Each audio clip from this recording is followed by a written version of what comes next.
Hello, friends, and welcome back to Malicious Compliance Stories.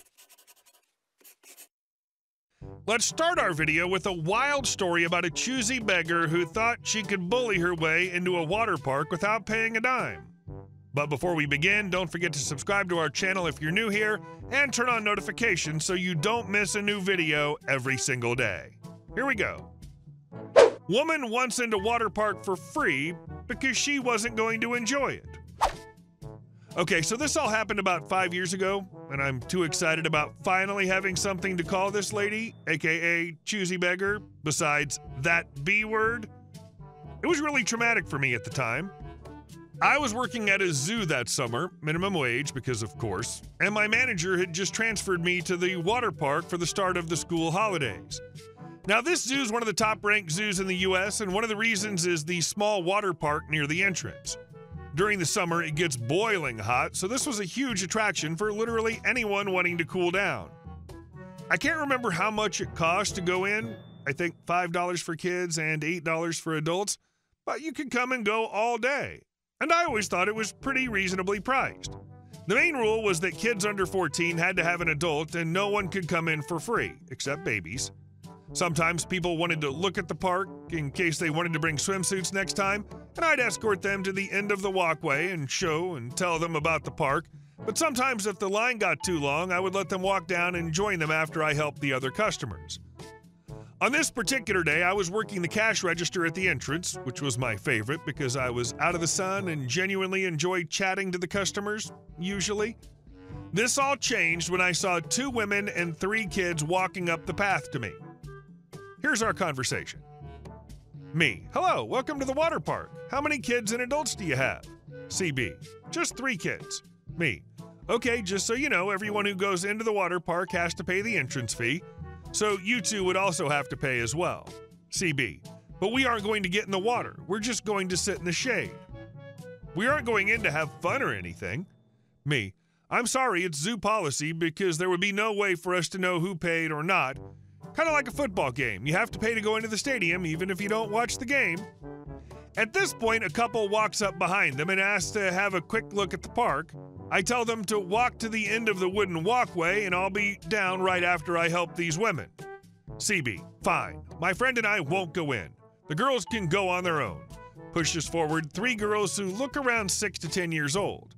Me: I'm sorry, ma'am, but we also have a policy that anyone under 14 has to have an adult with them. CB, leaning over my stand to yell at me now: you mean I can't just leave them here, but I also have to pay to get in? All you people want is money. Me: I apologize again, ma'am, but it is zoo policy. CB: fine. Well, we want to walk down and look at the park. She was smirking as she said this, clearly intending to just go into the park the second she got down there. Me: great, I was just going to walk down after helping you so I could talk about the park with that other couple. So I'll just walk down with you. Truly just trying to do my job, because if my manager saw a bunch of people standing on the walkway without me, he would have been really annoyed. CB: that's such bullcrap. You let them walk down alone. This is discrimination. She was white, overweight, and trashy. She's the poster child for average person where I'm from. Me: oh no, really, I was just trying to finish helping you, otherwise I would have walked down with them. CB: you are such a lying little B word. I can't believe this. I'm filing a complaint. What's your name? Me: my name. Me, shouting as they stormed away: it's spelled with 2 N's. Now, I had never had a complaint before because I'm a pretty passive-aggressive person. Also, I wasn't paid enough to argue with customers, but for some reason I had the time that day. She went to guest services and filed a complaint, demanded a full refund, free tickets for next time, and free entry into the water park for the rest of the season. She also demanded that I get fired and said if she ever came back and saw me working there that she would beat the crap out of that little bee. I think they refunded her ticket, but that's it. I quit 2 weeks later because they wouldn't let me work cash register anymore. To be fair, they were actually afraid she would come back and beat me up, but I had no desire to stand in the hot sun all day. Got a nannying job after that, which paid more, and I got snacks. So it ended fine for me, I guess. I think the appropriate reaction from the zoo would have been something along the lines of, Sure, here's your money back. Now, please accept this lifetime ban to go with it for threatening physical violence against an employee. And our second story. Parents forced me to be successful in order to take care of my sick brother. This actually happened a long time ago. My parents have 3 sons and I'm the oldest. I've always been an above-average student, a good boy, etc. My medium brother's a disaster. He's in jail right now. My youngest brother was born with a disability, and he'll never be able to manage his own life. From ages 16 to 22 approximately, my parents always told me I had to take care of my little brother when they die. Now I understand that the state will take care of him. However, today, during a therapy session, I told my group why I was so scared of talking to my parents again, and the therapist told me that my parents were wrong to put such a burden in my shoulders. I've never realized that before. Edit, context. I live in a country where Social Security granted by the state is very good. I know that when my brother grows up, he'll be taken care of by people who get paid to do so. I didn't know that as a kid. Of course, I'll still be in contact with him, call him regularly, go for walks together and stuff. That therapy session was actually part of my rehab program. I'm there because I'm unable to take care of myself. I've been diagnosed with depression and alcoholism. I'm not able to take care of another person, especially a disabled person in my condition. I've taken my brother out of the sea while he had an epileptic seizure. I've made tournaments to get money for research on his disease. I've worked as a lot of things as a volunteer in the event my parents organized for research. I've spent countless days taking care of him while my parents went camping or needed a break while my friends were doing teenage stuff.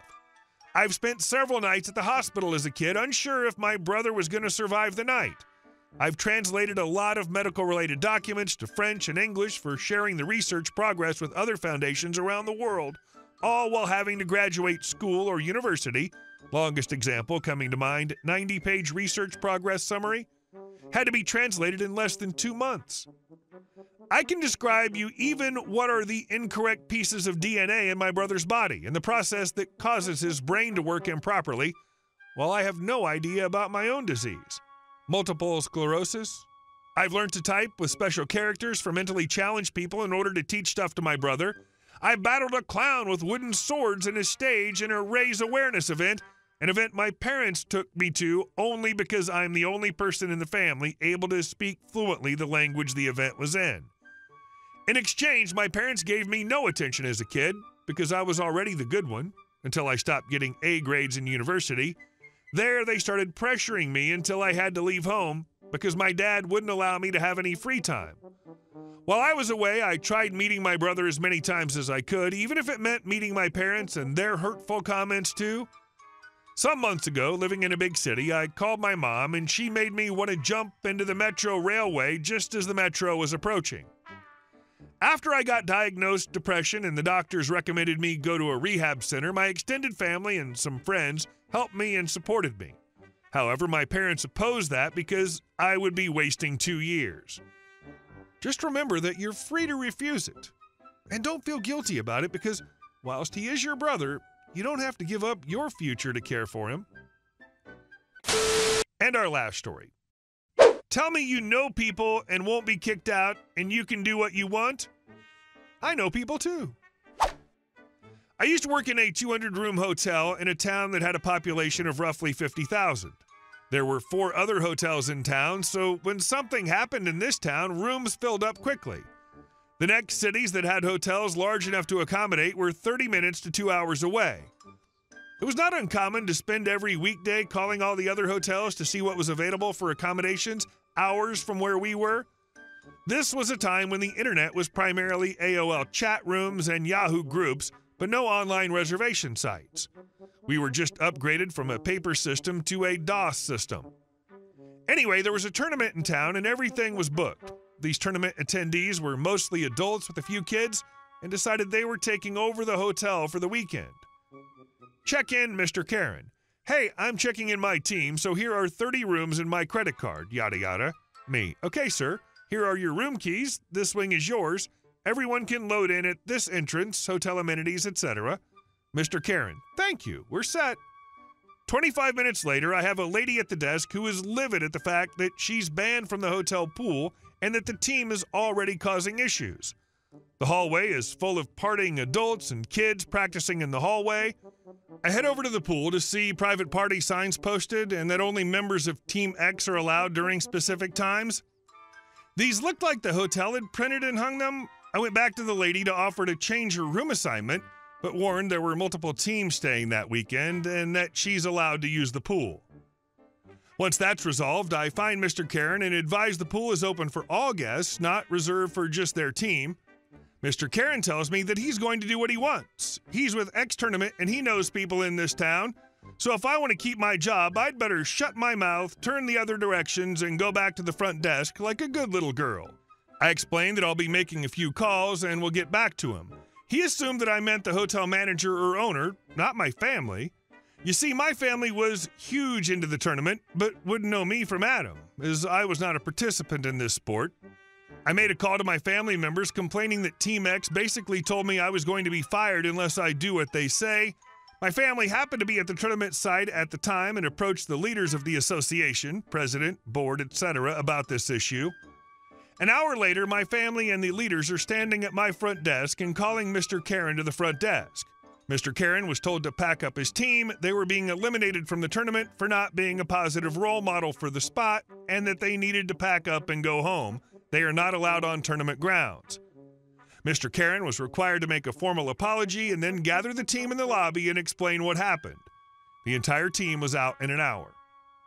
I'm pretty sure Mr. Karen was removed from the team because the team stayed in previous years and I never saw him again.